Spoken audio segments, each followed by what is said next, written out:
नमस्कार विद्यार्थी मित्रांनो, आज आपण इयत्ता तिसरी विषय गणित सममिती हा घटक पाहणार आहोत।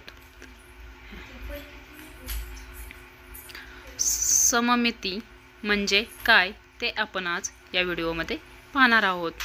तर इथे आपल्याला एक आकृती दिसत आहे। त्या आकृतीच्या मध्ये दोन भाग केले आहेत। ते दोन्ही भाग एकमेकांशी समान आहेत व तंतोतंत जुळतात।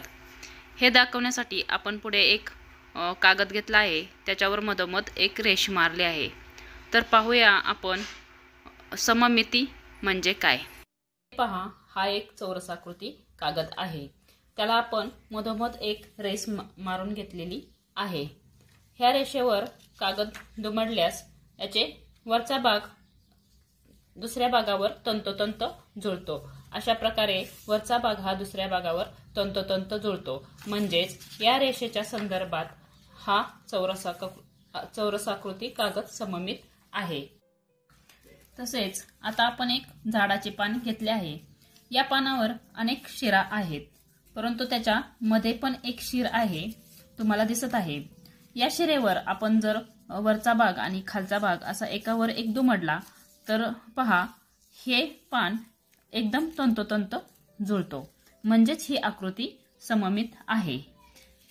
म्हणजेच एखाद्या रेषेने आकृतीचे होणारे दोन भाग एकमेकांशी तंतोतंत जुळत असतील तर ती आकृती सममित असते, आणि जुळत नसतील तर ती आकृती रेषेच्या संदर्भात सममित नसते।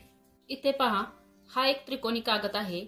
या कागदाच्या मधोमध आपण एक रेष मारली आहे, म्हणजेच या रेषेवर या कागदाचे आपण दोन भाग केले आहेत, इकडे एक भाग आणि इकडे एक भाग। या रेषेवर आपण घडी घातल्यास वरचा भाग आणि खालचा भाग तंतोतंत जुळतो, म्हणजे रेषेच्या संदर्भात ही आकृती सममित आहे। त्याचप्रमाणे आपण हा एक कागद घेतला आहे। या आकृतीच्या मधोमध घडी घातल्यास ही तंतोतंत जुळते, म्हणजेच ही आकृती रेषेच्या संदर्भात सममित आहे। परंतु आपण या कागदाची या रेषेवर घडी घातल्यास वरचा आणि खालचा भाग तंतोतंत जुळत नाही। असे जर आले तर ही आकृती सममित नाही असे म्हणतात। आता पुढे पाहू, दिलेल्या तुटक रेषेशी सममित असलेल्या व सममित नसलेल्या आकृत्यांचे निरीक्षण करा। आता आपण काही आकृत्या पाहणार आहोत। तर इथे आपण चौकोन घेतला आहे आणि त्याला मधोमध एक रेष मारली आहे। दोन्ही बाजूला समान भाग झाले आहेत, म्हणून ही आकृती तंतोतंत जुळणार आहे, म्हणून ही आकृती सममित आहे। आता दुसरी आकृती आपण पाहणार आहोत। वर्तुळ, त्याच्या मधोमध एक रेषा काढली तर दोन्ही भाग एकमेकावर तंतोतंत जुळतील, म्हणून ही आकृती सममित आहे। तसेच आपण पुढे आणखीन काही आकृत्या पाहू। इथे आहे आंबा। आंब्याच्या मधोमध आपण एक रेष काढली तर पहा, याचे दोन्ही भाग समान होतील का? तर नाही होणार, म्हणून ही आकृती सममित नाही।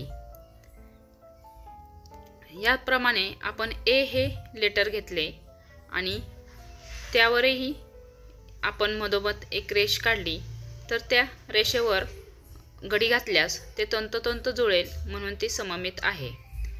तसेच जी हा लेटर घेऊन त्याच्यावर आपण एक रेष काढल्यास ती तंतोतंत जुळणार नाही किंवा दोन्ही भाग समान येणार नाहीत, म्हणून ही आकृती सममित नाही। याचप्रमाणे आपण पुढे पाठ्यपुस्तकातील काही उदाहरणे पाहू। खालील चित्रे एखाद्या रेषेच्या संदर्भात सममित आहेत किंवा नाहीत ते ठरवा। त्यासाठी आपल्याला खुणा मारायच्या आहेत। पहिली आकृती रेषेच्या संदर्भात सममित आहे, म्हणून बरोबर खूण केली आहे। दुसरी आकृती सममित नाही, तिसरी सममित आहे, चौथी यल ही सममित नाही, पाचवी सममित आहे, सहावी आकृती ही सममित येणार आहे। याप्रमाणे आपण खालील आकृत्या रेषेच्या संदर्भात सममित आहेत की नाहीत ते दाखवले आहे। आता पुढे पहा, खालील प्रत्येक आकृती सममित आहे ते पाहण्यासाठी ज्या ठिकाणी घडी घालावी लागेल अशा ठिकाणी रेघ काढा। आता ह्या आकृत्यांच्या मधोमध रेषा काढायच्या आहेत आणि ती आकृती सममित आहे की नाही ते तुम्ही पाहायचे आहे। सममिती या घटकामध्ये बंदिस्त व खुल्या आकृत्या असा एक उपघटक आहे. अगदी सोपा आहे. तुम्ही चित्रामध्ये पाहू शकता, एका घराचा दरवाजा बंद आहे म्हणून त्याला बंदिस्त म्हणलेला आहे आणि दुसऱ्या घराचा दरवाजा खुला आहे त्यामुळे खुले असे म्हणले आहे. तसेच खाली काही आकृत्या दिल्या आहेत. त्या आकृत्यांचं निरीक्षण केल्यास बंदिस्त आकृत्या पूर्णपणे बंद असतात आणि खुल्या आकृत्या एका बाजूने ओपन असतात हे तुम्हाला समजेल. विद्यार्थी मित्रांनो, अशा प्रकारे सममिती हा घटक आपण विविध उदाहरणाच्या साहाय्याने समजावून घेतला आहे. व्हिडिओ आवडल्यास लाईक, शेअर आणि सबस्क्राईब करा. धन्यवाद.